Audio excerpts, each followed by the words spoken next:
Hello friends, इस video में हम डिस्कस करेंगे चैप्टर नंबर 6 लाइफ प्रोसेस के कुछ अच्छे एमसीक्यूज। और यार बोर्ड्स में इस चैप्टर से 2 से 3 क्वेश्चन हर साल आते हैं जो कि अराउंड 6 to 8 मार्क्स के होते हैं। तो चलिए अब देखते हैं first MCQ. The breakdown of pyruvate to give carbon dioxide, water and energy take place in cytoplasm, mitochondria, chloroplast या फिर न्यूक्लियस। तो सिंपल सा क्वेश्चन पूछा गया है कि जब पायरोवेट कन्वर्ट होता है किसमें, कार्बन डाइऑक्साइड में, वाटर में या एनर्जी में, तो ये कन्वर्जन कहाँ पे टेक प्लेस हो रही है। तो ध्यान रखना, ये कन्वर्जन जो होती है कन्वर्जन माइटोकॉन्ड्रिया में होती है। एनसीईआरटी में बकायदा पूरा डायग्राम दे रखा है इसको एक्सप्लेन करने के लिए कि किस तरीके से ग्लूकोज से बनता है हमारा पायरोवेट और पायरोवेट से ये सारी चीज़ें, और ये बनती कहाँ पर है, माइटोकॉन्ड्रिया में। तो यार जल्दी से अब एक एनसीईआरटी का डायग्राम देख लेते हैं जिसमें कि दिखाया गया है कि कैसे ग्लूकोज से हमारा बनता है पायरोवेट, जो कि साइटोप्लाज्म में बनता है ग्लूकोज से पायरोवेट। और पायरोवेट जो होता है वो डिसोशिएट होता है 3 अलग अलग तरीकों से। पहला तरीका जो है वो ये है कि जिसमें एब्सेंस ऑफ ऑक्सीजन है, यानी कि ऑक्सीजन नहीं है, जो कि हमारी कंडीशन प्रोवाइड होती है यीस्ट के अंदर। तो उसमें हमारा पायरोवेट कन्वर्ट होता है इथेनॉल, कार्बन डाइऑक्साइड और हमारी एनर्जी में। सेकंड है हमारा लैक ऑफ ऑक्सीजन, जो कि मसल सेल्स में होता है, जिसके ऊपर एक और एमसीक्यू है जो कि हम आगे अभी देखेंगे। यहाँ पे पायरोवेट हमारा कन्वर्ट होता है लैक्टिक एसिड और एनर्जी में। और थर्ड जो तरीका है वो है हमारा प्रेजेंस ऑफ ऑक्सीजन, जो कि माइटोकॉन्ड्रिया में होती है, जो हमने अभी पढ़ी। इसमें कन्वर्ट हो रहा है पायरोवेट कार्बन डाइऑक्साइड, वाटर और एनर्जी में। तो बस इसमें यही ध्यान रखना है पायरोवेट किस किस तरीके से कन्वर्ट हो सकता है और कहाँ कहाँ पर ये होता है। तो चलिए अब देखते हैं second, starch form a blue colour in bromine water, basic solution, iodine solution या फिर एसिडिक सॉल्यूशन। तो इसमें पूछा गया है कि स्टार्च जो है वो ब्लू कलर किसके साथ शो करेगा। तो इसका सही आंसर है आयोडीन सॉल्यूशन। आयोडीन सॉल्यूशन के साथ ही स्टार्च जो होता है वो ब्लू कलर शो करता है, और इसी तरीके से हम स्टार्च का टेस्ट भी करते हैं। तो अब देखते हैं third, in plant diffusion of air take place by stomata, lenticels, intercellular space या ऑल द अबव। तो ध्यान रखना, प्लांट के अंदर एयर जो है वो स्टोमेटा के थ्रू भी आ सकती है, लेंटिसिल्स के थ्रू भी आ सकती है और इंटरसेल्युलर स्पेसेस में भी हो सकती है। अगर आपको नहीं पता लेंटिसिल्स क्या होते हैं, तो लेंटिसिल्स का मतलब होता है कि वो टाइनी स्पोर्स जो कि हमारे स्टेम पे प्रेजेंट होते हैं। स्टेम यानी कि जो तना होता है उस पर छोटे छोटे छेद होते हैं जिन्हें हम लेंटिसिल्स कहते हैं। तो उनके थ्रू भी प्लांट जो है वो एयर ले लेता है, स्टोमेटा के थ्रू भी ले लेता है, और इंटरसेल्युलर स्पेस यानी कि जो सेल्स के बीच में स्पेस होते हैं वहां से भी एयर आ सकती है। तो इसका सही आंसर होगा ऑल द अबव। अब देखते हैं fourth, complete oxidation of glucose gives molecules of ATP 32, 19, 83 या 38। तो अब ध्यान से सुनना, ये एमसीक्यू बहुत अच्छा है। इसमें यह कहा गया है कि जब एक ग्लूकोज ऑक्सीडाइज होता है तो कितने मॉलिक्यूल्स हमें एटीपी के देता है। तो इसका सही आंसर है 38। हमें मालूम है एटीपी जो होता है वो हमारा एनर्जी गिविंग मॉलिक्यूल है, तो यानी कि एक ग्लूकोज का मॉलिक्यूल हमें 38 मॉलिक्यूल्स ऑफ एटीपी प्रोवाइड करता है। अब देखते हैं fifth, human saliva contains enzyme pepsin, trypsin, amylase या लाइपेज। तो ध्यान रखना, इसमें पूछा गया है कि ह्यूमन सलाइवा जो होता है उसमें कौन सा एंजाइम है। तो वो एंजाइम का नाम होता है एमाइलेज। इसका पूरा नाम होता है सेलिवरी एमाइलेज। अब इसी एमसीक्यू से रिलेटेड एक इंपॉर्टेंट नोट देखते हैं जिसमें कि हम ये देखेंगे कि कौन सा एंजाइम कहाँ पर मिलता है और उसका काम क्या होता है। तो पहला देखते हैं अमाइलेज, जो कि हमने अभी पढ़ा है, माउथ के अंदर होता है और इसका काम होता है स्टार्च को कन्वर्ट करना सिंपलर कार्बोहाइड्रेट में, या फिर ये भी कह सकते हैं यहाँ पे स्टार्च हमारा कन्वर्ट होता है ग्लूकोज में। अब देखते हैं पेप्सिन। पेप्सिन हमारा मिलता है स्टमक में, जो कि कन्वर्ट करता है प्रोटीन को अमीनो एसिड में। अब इसके बाद देखते हैं ट्रिप्सिन को, जो कि पैनक्रियाज में होता है और इसका भी सेम काम होता है प्रोटीन डाइजेशन, प्रोटीन को डाइजेस्ट करता है जैसे कि हमारा पेप्सिन करता है। उसके अलावा लाइपेज होता है जो कि ये भी पैनक्रियाज में होता है और ये हमारा कन्वर्ट करता है फैट्स को फैटी एसिड में और ग्लिसरॉल में।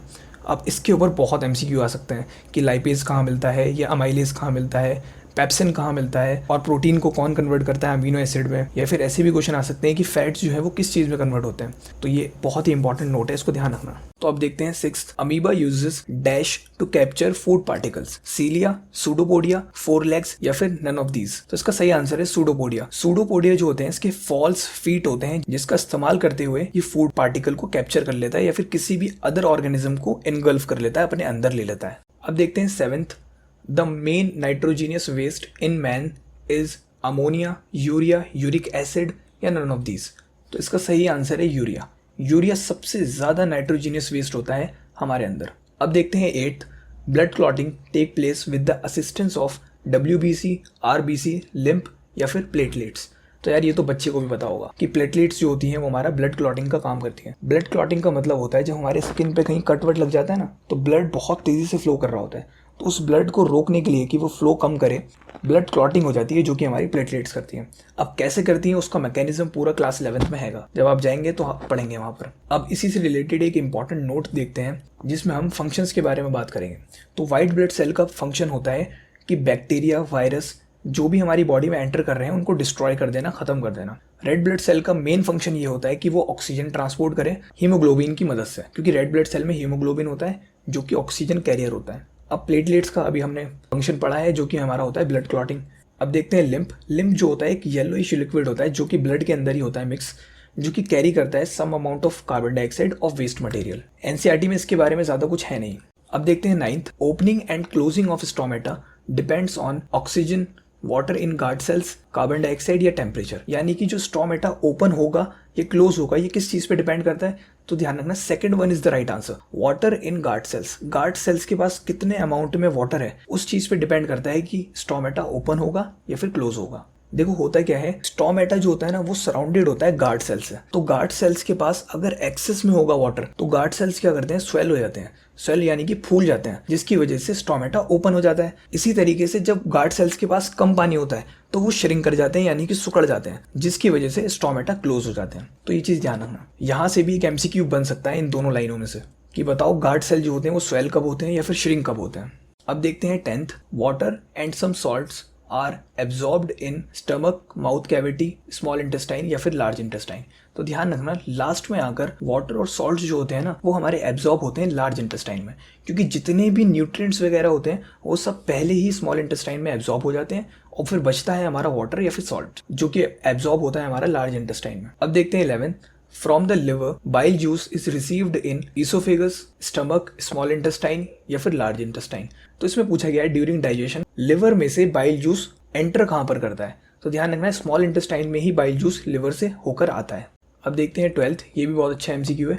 After running an athlete gets cramp in the legs due to the accumulation of alcohol, lactic acid, carbon dioxide या फिर वाटर। तो इसमें सिंपल से ये पूछा गया है जब एक एथलीट दौड़ता है ना तो उसके लेग्स के अंदर क्रैम्प आने लग जाते हैं, यानी कि अकड़न आने लग जाती है लेग्स के अंदर। वो किसकी वजह से होती है, किस चीज की एक्यूमुलेशन की वजह से होती है, यानी कि इकट्ठा होने की वजह से होती है। उसका सही आंसर है लैक्टिक एसिड, यानी कि सेकंड वन। तो मैंने आपको स्टार्टिंग में ये बताया था कि हमारा पायरुवेट जो होता है ना वो कन्वर्ट हो जाता है लैक्टिक एसिड में अगर ऑक्सीजन की कमी होती है, लैक ऑफ ऑक्सीजन होता है। तो वही हमारे मसल्स के अंदर होता है। जब हमारी मसल्स के अंदर ऑक्सीजन की कमी होती है तो पायरुवेट कन्वर्ट हो जाता है लैक्टिक एसिड और एनर्जी में।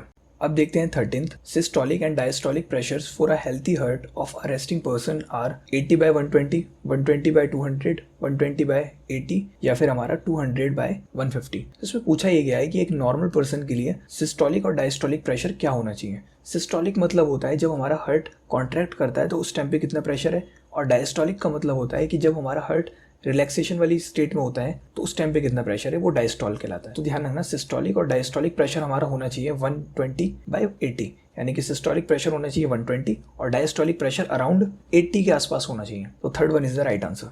अब देखते हैं 14th, xylem in plants are responsible for transport of water, transport of food, transport of amino acid या फिर ट्रांसपोर्ट ऑफ ऑक्सीजन। अब यार ये तो बहुत ही ईजी है, सबको पता है कि जाइलम जो होता है वो ट्रांसपोर्ट करता है हमारा वाटर को।